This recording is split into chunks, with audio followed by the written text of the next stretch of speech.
여러분들 일주일 잘 지냈어요? 요즘 환절기라 여러분들 감기가 유행이고 또 얼마 전에 또 뉴스를 보니까 기억하고 싶지 않은 코로나 변이가 요즘 좀 세계적으로 또 돌아다니고 있다라고 하네요. 그러니까 여러분들 이 환절기 기간 가운데 이 환절기에 또 우리가 또 무엇이 있어요? 여러분 환절기 기간에 뭐가 있지? 중간고사가 있죠.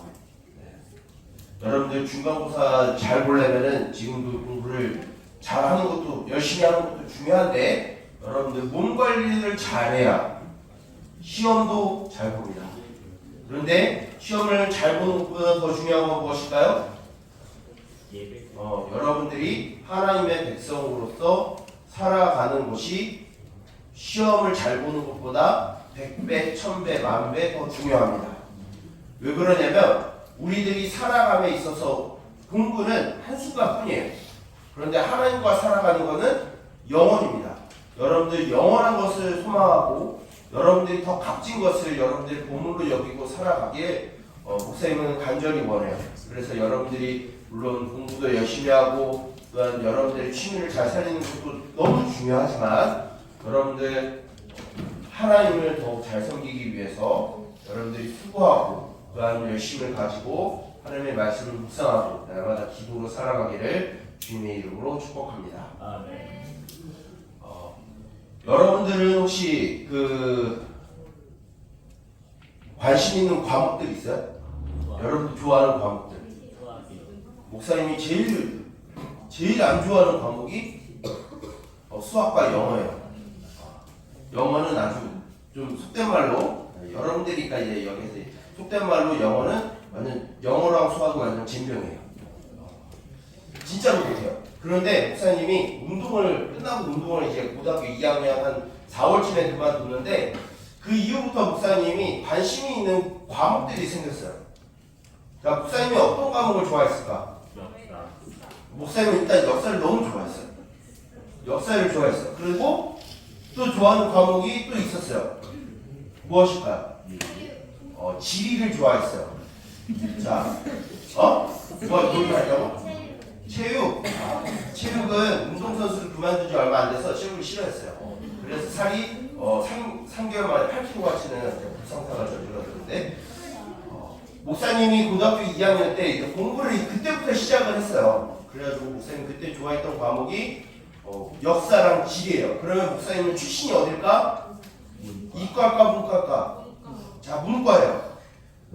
그래서 완전 문과생이에요. 그런데 이제 고등학교 지금은 잘 모르겠는데 고등학교 안에서 문과생이더라도 교양으로 과학 과목을 가르치는 경우가 있었어요. 그때 목사님이 관심을 갖고 이과 과학 탐구 과목이지만 그때도 목사님이 관심을 갖고 또한 이제 공부를 했었던 게 있어요. 이게 뭐냐면 생물이에요. 그리고 지구과학. 그런데 목사님이 여러분들 그러면 목사님 그걸 좋아했으니까 성적이 잘 나왔겠구나 생각하는데 역사 빼고는 역사는 성적은 잘 안 나왔어요. 왜 그러냐면 목사님은 성적 지향적인 공부를 하지 않았어요. 목사님은 진짜 말 그대로 순수한 학문을 위한 공부를 했어요. 그럼 뭐가 되냐면 성적이 안 나와요. 순수한 학문을 위한 공부를 하면 성적이 안 나와요. 근데 여러분들 목사님이 이야기하고 싶은 건 무엇이냐면 그런 공부를 하면 할수록 그 고등학교 때 물론 성적은 잘 안 나왔지만 뭐 역사를 공부하든 뭐 지리를 공부하든 생물을 공부하든 지구과학을 공부하든 무엇이 목사님이 가장 이제 자극적이었냐면 알면 알수록 참 신비롭다는 생각이 많이 들었어요. 이거는 결코 우연이 될 수도 없는 거고 누군가 분명히 계획한 것 같고 누군가 분명히 이건 분명히 누군가가 이것을 설계하고 만들어가고 진행시키고 있다는 것을 역사와 지리와 생물과 지구과학을 통해서 목사님은 아주 조금 전문가는 아니지만 아주 조금 알았어요. 그런데 이제 목사님이 지금은 뭘 하고 있죠? 목사님의 직업이 뭐지? 목사님의 직업은 솔직히 말하면 성경을 공부하고 성경을 연구하고 성경을 여러분들한테 가르치고 이걸 보면은 여러분들이 참 재미없는 걸 하시겠구나라는 생각이 드는데 목사님이 요즘 드는 생각은 성경은 알면 알수록 참 신비로워요. 신비롭다는 게 뭔가 놀라운 일이 벌어진다는 게 아니라 그 안에 담겨져 있는 하나님의 뜻이 너무나 신비로워서 성경을 알면 알수록 날마다 감격이 넘쳐나지. 내가 알고 있던 거니까 별로 흥미가 없네. 이런 사람들은 자신의 신앙을 다시 되짚어봐야 돼요. 감격이 사라지면은 성경을 볼 때 감격이 내가 만약에 사라졌으면 우리는 뭐냐면은 신학이 좀 퇴보됐다라고 볼 수 있어요. 여러분 말씀을 볼 때 여러분들 이 감격이 샘솟는다 그러면 여러분들 신앙의 최정상이에요. 여러분들이 그런 삶을 살아가기 바래요. 목사님은 뭐 그렇다고 모든 삶이 거룩하고 죄를 짓지 않는다 그건 아니에요. 죄도 틈틈이 지어요. 틈틈이 아니라 매일 져요. 그런데 그럼에도 불구하고 성경을 읽으면 그 안에 보여지는 하나님의 은혜와 하나님의 계획하심을 발견하면 너무나 감격스러운 거예요. 그런데 그런 노래를 하고 있는 내용이 바로 오늘 우리가 읽은 시편 119편 89절부터 96절까지의 말씀이에요. 자, 그런데 우리가 이 말씀을 잘 보게 되면 어떤 내용이 되어 있는지 우리 시편 119편하고 119편 89절부터 96절까지의 말씀을 좀 자세히 살펴봤으면 좋겠어요. 여러분들 지금까지 우리가 성경 읽었던 것 중에서 절의 숫자가 50이 넘어갔던 거 봤어요? 아마 없었을 거예요. 그런데 오늘 말씀은 몇 절부터 시작을 했죠? 89절. 와. 그럼 절수가 몇 절이 될까? 시편 119편이. 참고로 시편 119편은 우리가 이 성경 신구약 통틀어서 제일 긴 장이에요. 몇 절까지 있을까? 176절로 되어 있어요.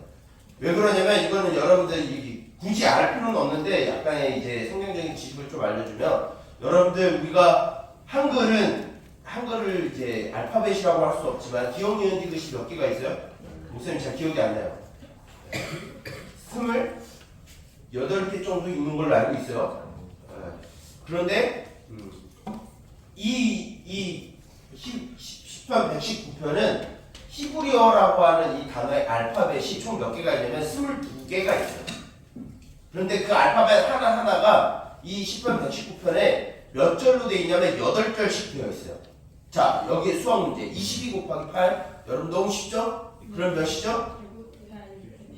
176이에요. 네, 22 곱하기 8이니까 176이에요. 그래서 176절이에요. 그 중에서 이 본문은 어느 한 알파벳을 가지고 부른 노래의 내용이 바로 이거예요. 그러면 그 내용이 무엇이냐 우리 좀 살펴볼 필요가 있는데 처음에 89절에서는 이 시인이 어떻게 시작을 하고 있냐면 하나님의 영원하신 하나님의 그 말씀이 하늘 위에 섰다라는 표현을 하고 있어요. 여러분들 그거는 여기에서 나오는 하늘은 스카이를 말하지 않아요. 여기에서 말하는 이 하늘은 헤븐, 이 스카이가 아니라 헤븐을 말해요. 헤븐을 좀 우리식으로 번역을 하면 무엇이냐면 여기에서 나오는 헤븐은 천국을 의미해요. 천국은 무엇이냐면 하나님의 나라를 의미해요. 그래서 하나님의 나라는 무엇이 있다라고요? 하나님의 말씀이 있는 거예요. 즉 하나님의 다스림이 있는 곳에서는 무엇이냐면 하나님의 말씀이 있어요. 근데 이 말씀이 무엇이냐? 인간의 언어로 기록된 이 문서화된 성경의 말씀이 아니라 하나님의 약속과 하나님의 뜻과 하나님의 계획이 다 무엇이냐면 말씀이에요. 그 말씀이 하늘에 있다라는 건 무엇이에요? 하늘에 있는 하나님의 나라는 결국 하나님의 통치를 받는 곳이다라는 것을 89절에 이야기하고 있어요.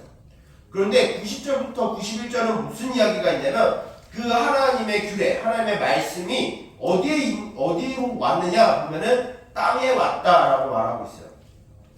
하나님의 말씀이 땅에 왔다는 이 땅은 무엇을 말하냐면 우리가 살아가는 하나님이 창조하신 이 세상을 의미해요. 그럼 무엇이요? 이 땅에 하나님의 말씀이 왔다라는 이 땅에 무엇이 왔다라는 의미죠? 하나님의 통치, 하나님의 나라가 이 땅에 왔다라는 거예요. 그럼 우리 이 세상에 존재하는 모든 자연들, 이 세상에 있는 모든 해와 달과 별들, 하늘에 있는 새와 바다에 있는 모든 생물들과 땅에 있는 풀과 나무와 열매와 짐승과 그리고 우리가 지난주 들었던 하나님의 형상으로 지음을 받은 사람까지 다 누구의 통치를 받는 거라고요? 하나님의 통치, 하나님의 말씀으로 통치받는 거라고요. 그래서 91절에 뭐라고 되냐면 내 종이다라고 말하고 있어요. 여기에서 종을 말하는 것은 하나님의 다스림을 받는 존재들을 다 충성스러운 종이다라고 말하는 거 있어요. 쉽게 말해서 89절부터 91절까지는 뭐냐면 하나님의 통치가 하늘에만 있는 것이 아니라 하나님이 창조하신 이 세상 모든 것에 관여하고 있고 움직이고 있다는 거예요. 그리고 92절부터 96절은 무엇이냐면 그 다스림이 우리 개인의 삶 안에 들어갔다라는 걸 가르쳐줘요. 그래서 92절부터 96절의 말씀을 보게 되면 이 시인의 상황이 펼쳐져요. 고난 가운데 있고 환난 가운데 있고 핍박 가운데 있고 어려움 가운데 있고 고통 가운데 있는 시인의 상황을 노래하고 있어요. 그런데 이 시인이 뭐라고 이야기하고 있냐면 그런데 내가 하나님의 말씀, 하나님의 다스림이 없으면 난 이미 망했어요 라고 이야기를 하고 있어요. 하나님의 말씀, 하나님의 다스림이 나를 다스리지 않으면 지금 내가 고난당하고 있는 나 이미 끝났어요. 이미 절망적인 상황 가운데 우린 살아가고 있을 거예요. 그런데 하나님의 다스림과 말씀이 나에게 있으니까 내가 지금까지 살아있고 하나님을 예배하고 있고 하나님을 찬양하고 있습니다라고 고백하고 있는 거예요. 즉 이것을 조금 어려운 말로 뭐라고 말하냐면은 여러분도 한번 따라해봤으면 좋겠어요. 하나님의 섭리. 섭리라고 하는 단어가 좀 이제 낯설 거예요. 그런데 이 섭리라는 것은 무엇이냐면 총 세 가지가 있는데 첫 번째는 보존이라는 것이 있고요. 하나는 협력이라는 것이 있고 하나는 아까 목사님이 방금 말했던 통치라는 개념이 있어요. 그 부분을 우리 좀 자세하게 좀 살펴보았으면 좋겠어요. 보존, 하나님의 섭리는 무엇부터 시작하냐면 보존과 유지로부터 시작이 돼요. 여러분들 지금 우리가 환절기 있잖아요. 이 환절기가 지나면 여러분들 무엇이 오죠? 이제 무더운 여름이 오죠. 떼약볕과 줄줄 흐르는 육수와 그리고 습한 그 날씨와 장마와 태풍이 올 거예요. 그럼 그것이 끝나면 뭐가 오죠? 가을이 오죠. 높고 푸르는 가을, 먹을 것이 많아지는 가을이 와요. 그리고 낙엽이 떨어지죠. 그리고 난 다음에 무엇이 오죠? 겨울이 와요. 여기에서는 조금 이제 과학적인 걸 얘기 안 할게요. 저기 북쪽에서 차가운 바람이 내려와요. 그럼 무엇이 있죠? 추워지고 눈이 오죠. 그런데 눈이 오고 추운 것으로 끝나나요? 그 다음에 무엇이 오죠? 다시 봄이 와요. 사계절이 우리들에게 계속 순환이 됩니다. 그리고 여러분들 목사님은 개인적으로 바다를 좋아하는데 여러분들 바다 가봤어요? 특히 여러분 바다에 서해를 가면은 여러분들 서해 가면은 해수욕을 하기가 힘들어요. 왜일까? 서해 가면은 해수욕을 하기가 힘들어. 왜 해수욕하기가 힘들까? 밀물과 썰물이 있어요. 이 밀물 썰물이 어떻게 움직이냐면은 달이 움직이면서 그 물을 끌어당기는 중력 때문에 이제 밀물이 생기고 썰물이 생겨요. 이걸 여러분들 기본적으로 알아야 돼요. 이게 다 무엇이냐면 하나님의 보존과 유지라는 거예요. 그리고 풀이 나고 자라고 짐승이 죽고 다시 태어나고 이 모든 것들을 지금 누가 하신다고요? 하나님이 보존하고 유지하신다고요. 이것이 하나님의 섭리의 첫 번째가 바로 이 보존과 유지예요. 그 다음 무엇이냐면 하나님은 협력이라는 것을 통해서 이 세상을 다스리고 계시고 보살피고 있어요.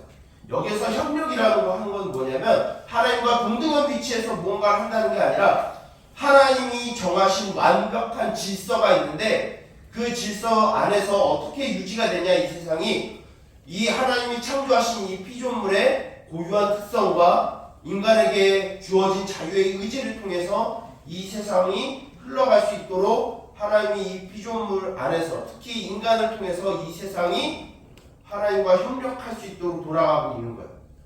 목사님이 대학교 2학년인가 3학년 때 수업을 이제 들었는데 철학 수업을 들었어요. 아마 그 사람은 이제 교회를 안 다니고 하나님을 안 믿는 사람이었던 것 같아요. 만약에 저한테 그런 질문을 하더라고요. 만약에 당신은 하나님이 있다라고 하는 증거를 어떻게 나에게 보여줄 수 있습니까? 라는 이제 질문을 했어요. 그러니까 목사님은 뭐라고 했냐면 그러면은 당신은 저 해와 달과 수많은 행성들과 저 수많은 별들이 한 1도, 1m 이 간격을 유지한 상태로 수만 년 동안, 수천 년 동안 이렇게 운행한 것을 당신은 어떻게 설명할 겁니까? 라고 질문한 적이 있어요. 그러니까 그 사람이 대답을 못했어요. 왜냐하면 그것은 인간의 물리적인 힘으로 된 거예요? 아니에요? 아니에요. 하나님이 철저하게 계획하시고 하나님이 부여하신 그 특성에 따라서 해와 달과 수많은 별들이 지구가 공전과 자전을 통해서 이렇게 온 세상에 이 별들이 우주 안에 있는 별들이 운행하고 있는 거예요. 그것을 인간의 언어로 인간의 방법으로 다 표현을 못해요. 물론 물리나 이런 거 계산으로 할 수 있겠죠. 그런데 그것을 명확하게 증명할 수가 없어요. 왜? 하나님이 하신 거니까. 이것을 뭐라고 말한다고요? 하나님이 협력하신 섭리예요. 이것을 통해서 하나님은 무엇을 이 땅에서 이루셨느냐? 바로 하나님이 통치하시고 하나님이 다스리신 계획을 이 땅 가운데 실현하셨어요. 근데 우리가 기억해야 되는 건 하나님이 어떤 이제 프로그램을 딱 입력해가지고 그것대로 기계처럼 움직이는 게 아니라 그것을 말하는 다스림이 아니라 어떤 상황이 있더라도 어떤 환경에 있더라도 하나님이 지으신 그 하나님의 백성들을 절대로 포기하지 아니하시고 그들을 인도하시고 언제나 선한 길로 인도하시는 보호하시는 역사가 바로 통치와 계획인 거예요. 그것을 가장 처음 받는 존재가 누구냐면 목사님과 여러분 바로 하나님의 백성된 우리들이에요. 그런 우리들을 하나님이 다스리고 통치하시는 섭리가 우리 안에 있는 거예요. 그럼 우리는 모든 상황과 모든 환경은 다 하나님의 섭리 가운데 있는 거예요. 그럼 이런 질문을 할 수 있겠죠. 그러면은 하나님이 다 무언가를 다 정해놓은 운명이고 기계적으로 우리가 움직이는 거 아니에요? 라고 하면은 아니에요. 목사님 여러분들이 기억할지 모르겠지만 짬뽕을 먹냐 짜장면을 먹냐 그걸까지 하나님 계획하지 않았어요. 내가 어디를 여행을 갔지 그것도 하나님이 다 정한 거 아니에요. 뭐냐면 그런 사소한 계획 가운데 하나님이 아시지만 그 모든 선택사항은 우리들에게 주신 거예요. 다 이 안에서 우리들이 이 세상이 움직이도록 하나님이 다 설계하시고 플랜을 갖고 계시고 이 세상을 다스리고 있어요. 그러면 우리에게 무엇이 올 수 있냐면 때론 기쁜 일이 올 수도 있고요. 때론 슬픈 일이 올 수 있어요. 때론 화나는 일이 있을 수도 있고요. 억울한 일이 생길 수 있어요. 그런데 그 상황 가운데 우리가 하나님의 섭리를 믿는다라고 하면은 우리가 나타나야 되는 우리의 섭리를 믿는 우리의 행위가 있어요. 첫 번째는 무엇이냐면 우리가 기쁘고 즐거운 일 상황 가운데 있을 때 하나님께 감사하는 거예요. 그 모든 것이 하나님의 계획 가운데 우리에게 주어진 것이기 때문에 우리는 하나님 앞에 우리에게 기쁘고 즐거운 일이 생겼을 때 하나님께 감사하는 거예요. 반면에 슬프고 괴로운 일이 우리들에게 있을 거예요. 분명히 생겨요. 그때 우리가 하나님의 섭리를 믿는 것은 어떤 행위로 나타나냐면 인내함으로 그것을 기다리는 거예요. 이 인내라고 하는 것은 그냥 가만히 바위처럼 딱 가만히 있는 게 아니라 절망과 좌절 속에서 나 자신을 지키는 것을 인내라고 말해요. 그러면서 하나님께 기도하고 하나님께 구하고 하나님의 뜻을 찾는 게 바로 인내예요. 우리가 조금 더 우리의 신앙과 우리의 믿음이 자라나고 성숙하기 위해서는 이 두 가지 요소가 필요해요. 기쁘고 즐거운 일이 있을 때 감사해야 되는 거고요. 슬프고 괴로운 일이 있을 때 인내하고 하나님의 때를 기다리는 거예요. 그리고 그 모든 과정 가운데 하나님이 우리를 선하신 과정으로 인도하실 것을 우리가 철저하게 신뢰하고 붙드는 삶이 우리가 하나님의 신뢰를 믿는 삶이에요. 여러분들 하나님의 섭리를 믿어요? 하나님의 다스림을 여러분들 믿어요? 내 인생은 내 거야. 내가 설계하고 살아갈래. 그러면 다 무엇이 있을까요? 오늘 말씀 마지막 부분에 이 시는 뭐라고 하냐면 이 세상의 모든 것에 다 끝이 있다라고 얘기를 해요. 근데 하나님은 하나님의 말씀, 하나님의 통치는 영원하고 무궁무진하다라고 찬양하면서 맞춰요. 인간의 계획, 인간의 생각, 인간의 모든 뜻과 그 모든 행동들 다 한계가 있어요. 우리가 하지 못하는 것이 분명히 있어요.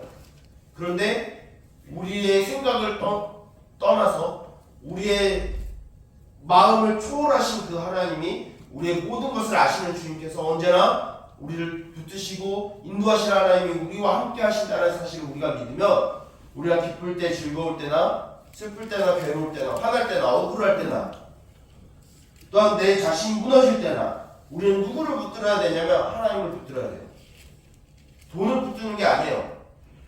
여러분 학교 성적이 여러분들의 마음을 풀어주지 않아요. 여러분들 요즘 유튜브나 SNS나 이런 걸 통해서 도파민이 폭풍하죠. 도파민에 충족이 안 되는 모든 게 다 재미가 없잖아. 그치? 목사님도 크게 다르지 않아요.